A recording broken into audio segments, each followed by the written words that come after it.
Bonjour, dans l'épisode précédent, nous avions vu comment créer les macros. Ces macros sont disponibles ici et contiennent une macro générale pneu qui va lancer successivement ces différentes macros qui exécutent. Néanmoins, après avoir enregistré sous un format XLSM, et si on demande ici à exécuter notre macro, on s'aperçoit qu'un message d'erreur apparaît et nous indique que, en raison de paramètres de sécurité, nous ne pouvons pas exécuter les macros. Alors, ce qui veut dire qu'il va falloir changer nos paramètres de sécurité par rapport à ça pour avoir quelque chose de cohérent. Pour changer ces paramètres de confidentialité, il suffit d'aller dans le menu Fichier Options. Dans Fichier Options, nous allons pouvoir aller dans le centre de gestion de confidentialité, lancer les paramètres du centre de gestion de confidentialité, et à l'intérieur, nous allons voir que par rapport aux paramètres des macros, nous sommes avec désactiver toutes les macros avec notification. Il nous a donc prévenu en nous disant que ce n'était pas possible de lancer la macro. Nous aurions pu aussi demander simplement à désactiver toutes les macros, à l'exception des macros signés numériquement. L'inconvénient, c'est que dans ce cas-là, il nous faut une signature numérique de notre certificat pour pouvoir effectuer l'opération. Et dans un troisième temps, nous aurions pu aussi activer toutes les macros non recommandées, risque d'exécution de code potentiellement dangereux, c'est-à-dire que nous sommes à la merci de codes malicieux, donc de type macrovirus. Alors, il serait souhaitable de cocher cette case-là et de valider. L'inconvénient, c'est qu'en lançant de nouveau notre macro, nous nous apercevons que la macro générale pneu, si on demande à exécuter, nous indique de la même façon que ce n'est pas possible dans la mesure où notre système n'est pas signé numériquement.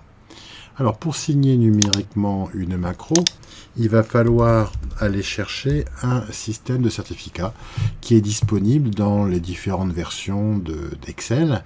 Avant, c'était disponible sur le CD. Maintenant, c'est préenregistré.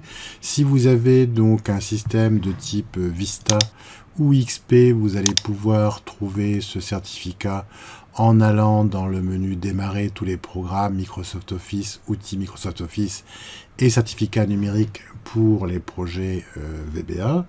Si jamais vous êtes avec Windows 8, comme il n'y a plus ce bouton Démarrer, vous pouvez aller tout simplement dans le système de recherche et vous tapez certif ou certificat, et dans ce cas-là, vous allez voir qu'il y a bien le certificat numérique pour les projets VBA qui est aussi disponible dans le système. Si vous avez une version 10 de Windows, vous pourrez voir aussi que par le menu démarrer, vous pourrez trouver la même chose.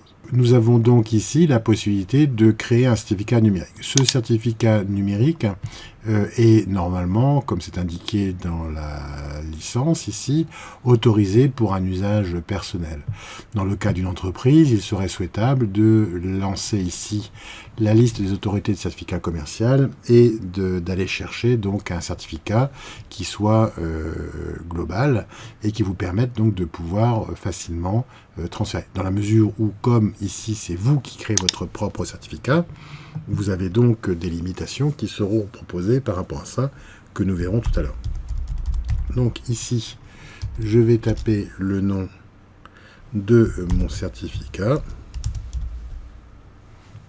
et je valide. Automatiquement, le système me dit qu'il a réussi à créer un certificat pour Philippe Léost. Je dis OK et je suis maintenant avec un certificat. Il va donc falloir que j'applique le certificat par rapport à ce document. Pour mettre en œuvre le certificat, nous allons donc aller dans la partie développeur, dans la partie Visual Basic. Et dans le Visual Basic, nous voyons de nouveau notre système et nous allons pouvoir demander dans le menu Outils une signature électronique. Bien évidemment, la signature électronique ici n'est pas encore validée, donc nous allons devoir choisir et nous voyons que nous avons un certificat. Ce certificat peut être utilisé et nous allons pouvoir dire OK pour l'implémenter donc dans notre fichier. Si nous fermons de nouveau le système, nous allons pouvoir enregistrer notre fichier. Et si en fermant Excel, nous relançons de nouveau Excel, nous avons un système qui nous dit que les macros ont désactivé. On peut demander à activer le contenu. Et si maintenant nous allons voir dans la partie développeur macro, nous pouvons demander macro général pneu et nous voyons que le système a effectué notre macro commande. Nous avons donc réussi à effectuer une macro commande. Il ne reste plus maintenant qu'à créer un petit bouton qui permettra d'effectuer ceci de façon automatique. Donc nous allons aller dans le système fichier options, nous allons voir ici le ruban. Dans le ruban, nous allons demander à créer un nouvel onglet. Ce nouvel onglet, nous allons pouvoir le renommer en mettant application entreprise ou entreprise, peu importe, hein, c'est en fonction de ce que je veux faire. Et ici, je vais mettre un premier groupe que je vais renommer aussi. Je vais l'appeler groupe pneu, peu importe, puisque ça va faire cette partie-là. Hop, et je vais pouvoir demander ici à aller chercher dans les macros. Nous avions déjà vu ça préalablement. Donc notre macro général pneu que je vais pouvoir ajouter ici. Alors je peux pareil la renommer, hein, pour lui demander d'avoir un nom macro général pneu. Et je peux voir un truc qui ressemble à pas grand chose, mais qui me permettra d'avoir quelque chose de plus équivalent à un pneu. Je dis OK par rapport à ça. J'ai donc maintenant normalement mon onglet entreprise qui est là, avec macro général pneu. Si je ferme Excel, je relance donc Excel. Si je prends Excel avec de nouveau une page vide, peu importe, hein, donc je vais pouvoir demander en allant sur mon nouvel onglet entreprise à lancer le nouveau fichier et je vois bien que ici il m'a lancé, donc je retrouve mon fichier de macro, mais j'ai bien aussi mon fichier tarif de fabricant sans formule qui est là et qui est donc prêt à imprimer par rapport à ça.